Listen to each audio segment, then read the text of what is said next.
اللهم أنت السلام ومنك السلام، تباركت وتعاليت يا ذا الجلال والإكرام. اللهم أعنا على ذكرك وشكرك وحسن عبادتك. وهكذا أيها الإخوة المؤمنون، وفقنا ربنا تبارك وتعالى لأداء صلاة المغرب خلف فضيلة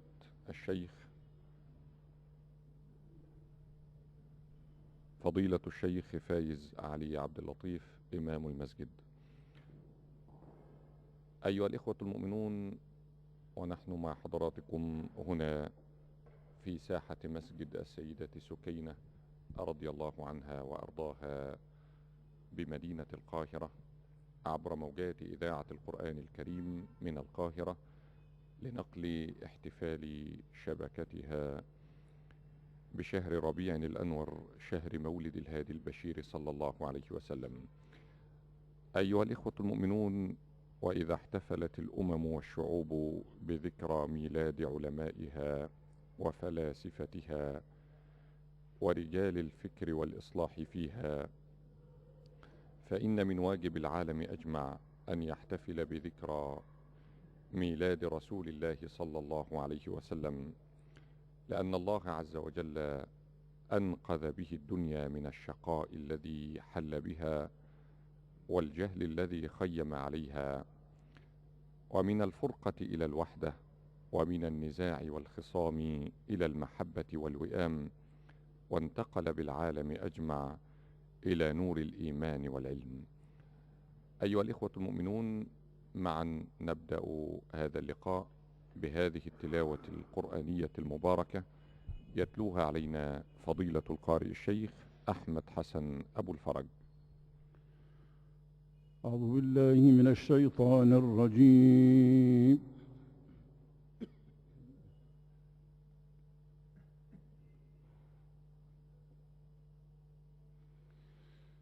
بسم الله الرحمن الرحيم.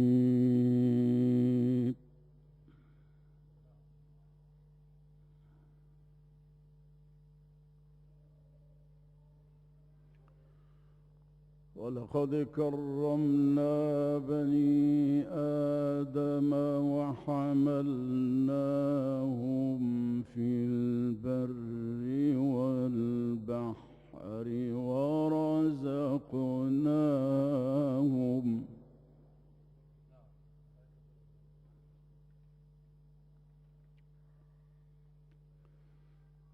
ورزقناهم من الطيبات وفضلناهم على كثير ممن خلقنا تفضيلا.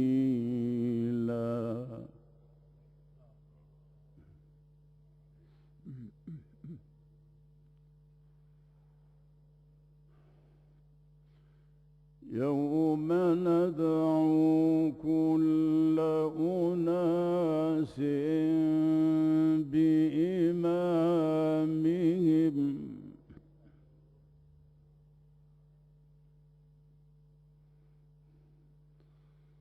فمن أوتي كتابه بيمينه فأولئك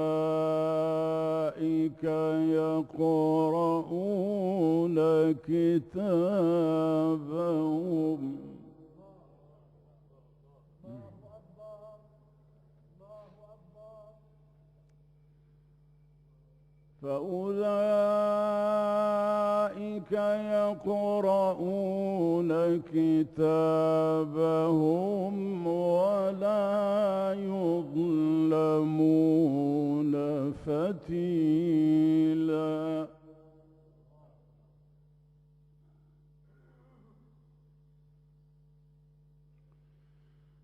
ولقد كرمنا بني آدم وحملناهم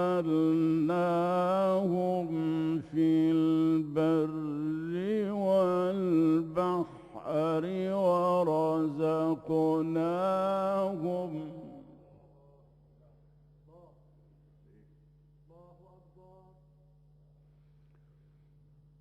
ورزقناهم من الطيبات وفضلناهم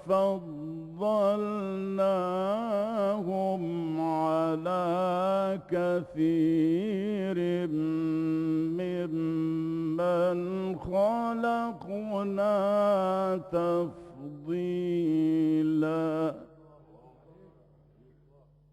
عشان خاطر الرئيس المشير الكريم العظيمة ستنا السيدة زينب، يوم ندعو كل أناس بإمامهم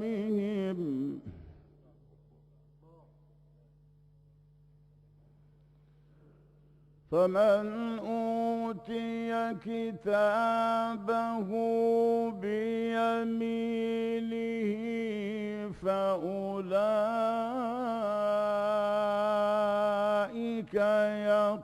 يقرؤون كتابهم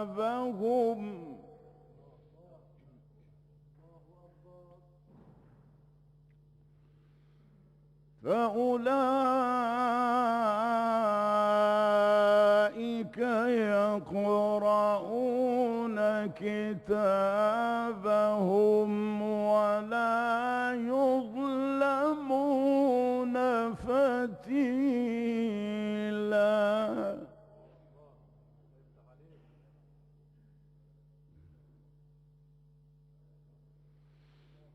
ومن كان في هذه أعمى فهو في الآخرة أعمى وأضل سبيلا.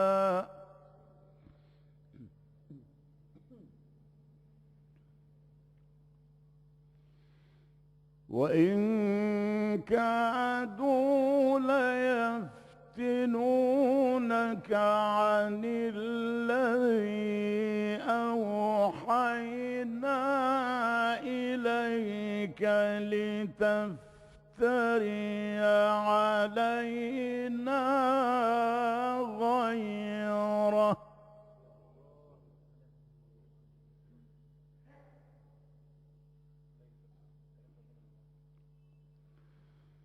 وإذا لاتخذوك خليلا.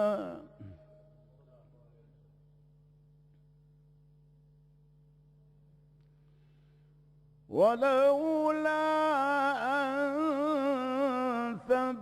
ثبتناك لقد كدت تركن إليهم شيئا قليلا.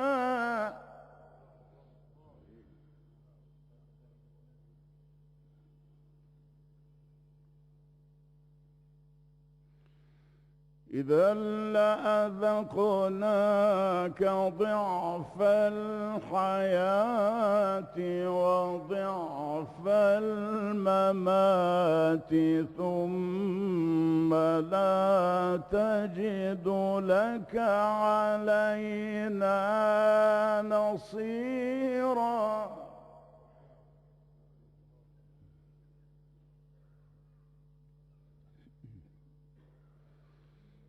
وإن كادوا ليستفزونك من الأرض ليخرجوك منها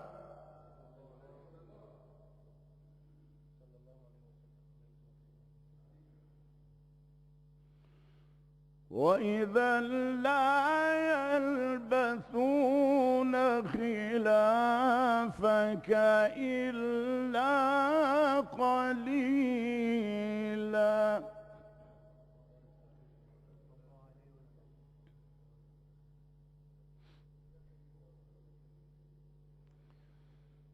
سنة من قد أرسلنا قبلك من رسلنا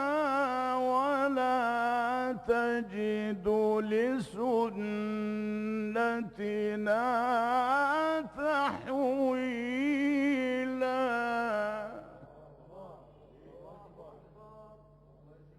عشان خاطر الكريمة العظيمة ستنا السيدة سكينة.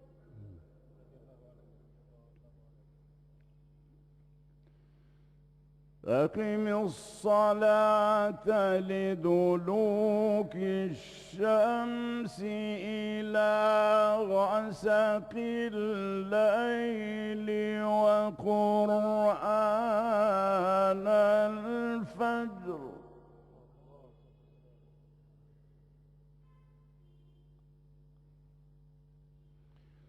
إن قرآن الفجر كان مشهودا.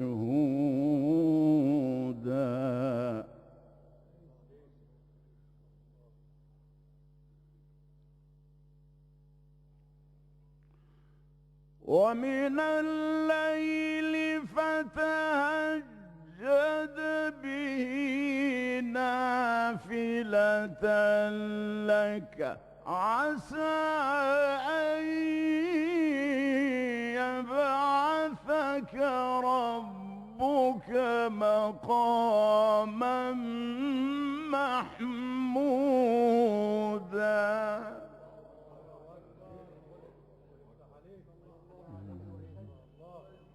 يا رب.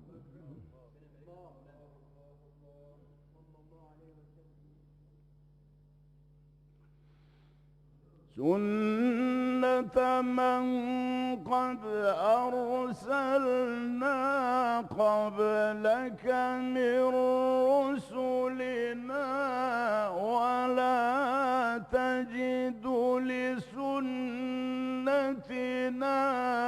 تحويلا.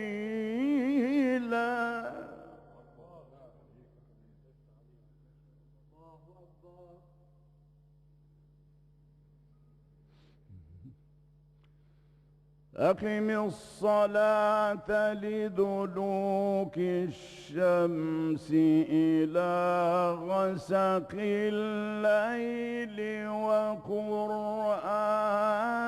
الفجر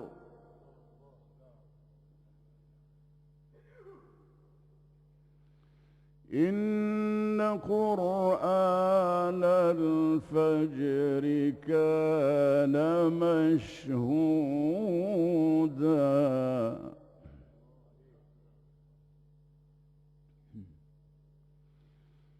ومن الليل فتهجد به نافلة لك عسى أن يبعثك ربك مقاما محمودا.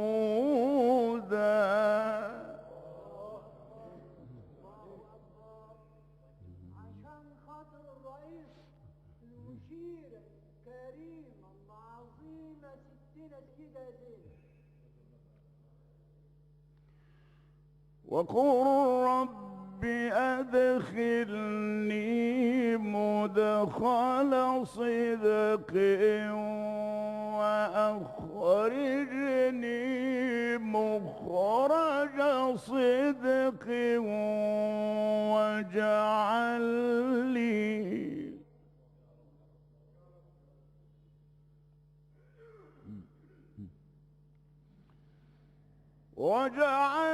لي من لدنك سلطانا نصيرا وقل جاء الحق وزهق الباطل.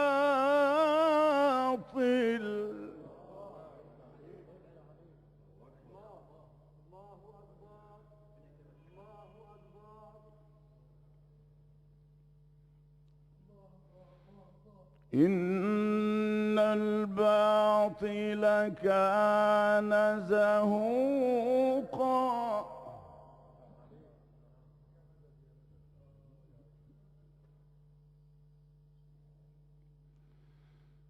وننزل من القرآن ما هو شفاء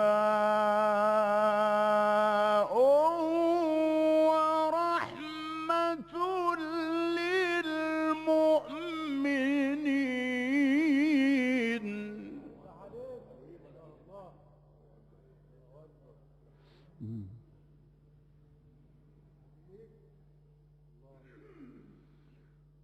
هو شفاء ورحمة للمؤمنين ولا يزيد الظالمين إلا خسارا.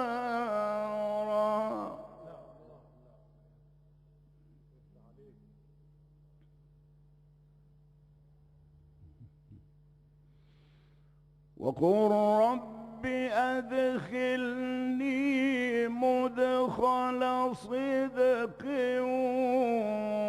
وأخرجني مخرج صدق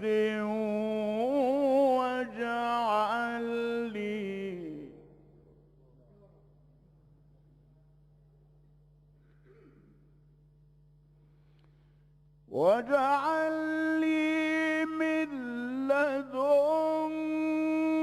سلطانا نصيرا. وقل جاء الحق وزهق الباطل.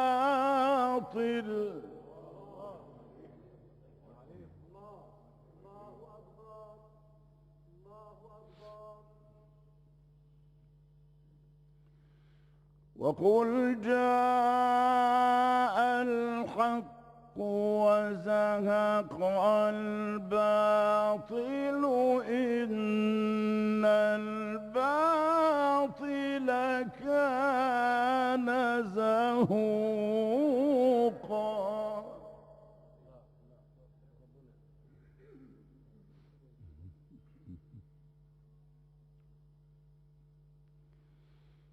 وننزل من القرآن ما هو شفاء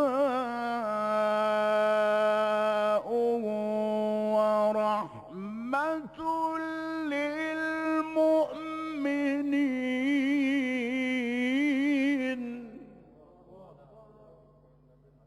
عشان خاطر الكريمة العظيمة ستنا السيدة سكينة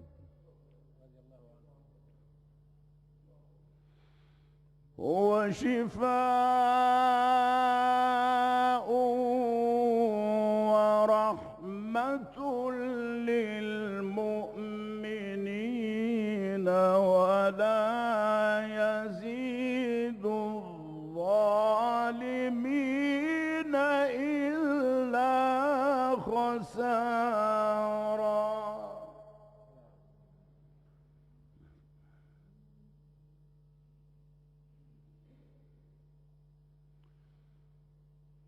وإذا أنعمنا على الإنسان أعرض ونأى بجانبه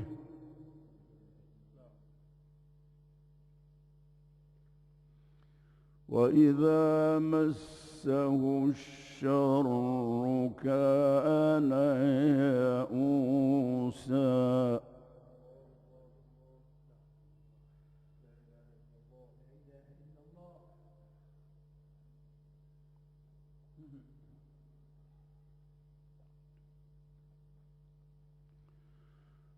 قل كل يعمل على شاكلته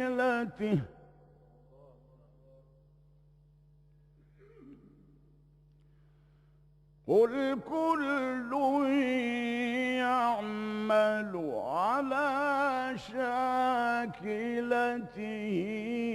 فربكم أعلم بمن من هو أهدى سبيلا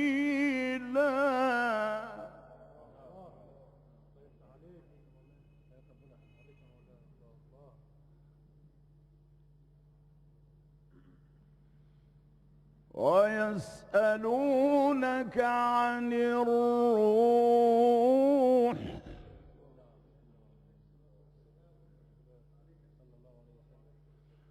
قل الروح من أمر ربي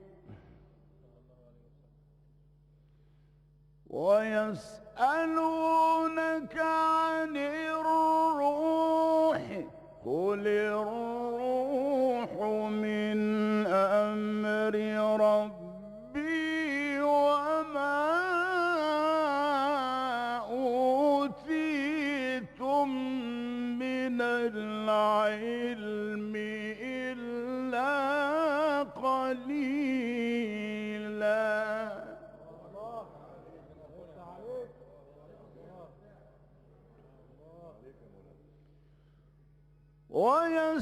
ويسألونك عن الروح قل الروح من أمر ربي وما أوتيتم من العلم إلا قليلا صدق الله العظيم.